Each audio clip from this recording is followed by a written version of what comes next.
In this Christmas season, we might ask the question, how has Christianity changed the world?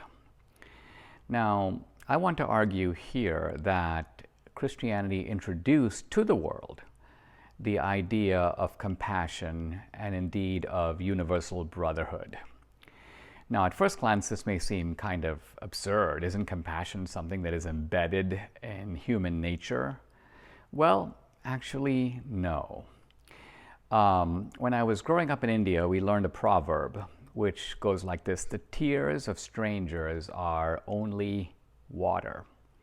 And this may seem like a kind of crude or insensitive way to think, but it's in fact the way most of the world thinks.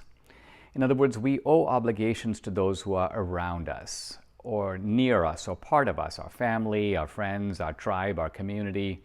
But the basic idea is if someone comes from another tribe, another country, a stranger, we wish them well. If they have a problem, it's their problem. Now, all of this was changed by Christianity, which turned the stranger into, you may say, our brother, at least in a moral sense. Imagine if there were a huge famine or earthquake in Haiti or Rwanda tomorrow. What would be the international reaction? First of all, you'd notice that there's a flurry of concern among all the Western countries, America, Europe. There would be massive mobilizations of government assistance, of church help, Doctors Without Borders, bagfuls of food. We turn this evening to the urgent warning now that 4 countries are on the brink of famine. 20 million people, families and children. Tonight, right here, we're with the doctors who are in a race against time as we travel with the American woman who runs Save the Children. You're about to see what we witnessed in Somaliland, an autonomous region in northern Somalia, as millions now face starvation across the Horn of Africa. We set out to reach some of the most remote villages in Somaliland. There's an urgent crisis unfolding largely unnoticed by the rest of the world. Families and children at risk of starvation. In the first village, Harishef, the line begins early in the morning. They know the trucks are coming. How many hours away? That would be like 2 hours, close to 2 hours drive, yes. To get from the nearest water site? Yes. Here, it's not just the food they need, but water. Save the Children is trucking it in. Now, what about the reaction from the rest of the world? There are lots of billionaires, there's a great deal of money in China.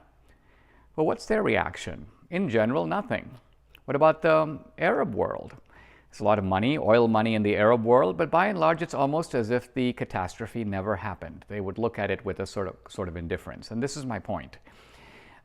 Christianity introduced the idea that we have an obligation, even to someone who is, in a sense, nothing to us.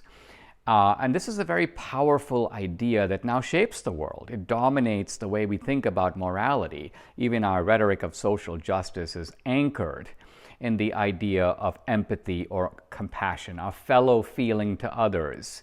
But the reason we care about the kid working in a Thai workshop, or we care about the illegal alien, or the reason we care about the faraway guy who's not related to us, is not because of our genetic or even our tribal kinship with that person, but because of the Christian sense of universal brotherhood.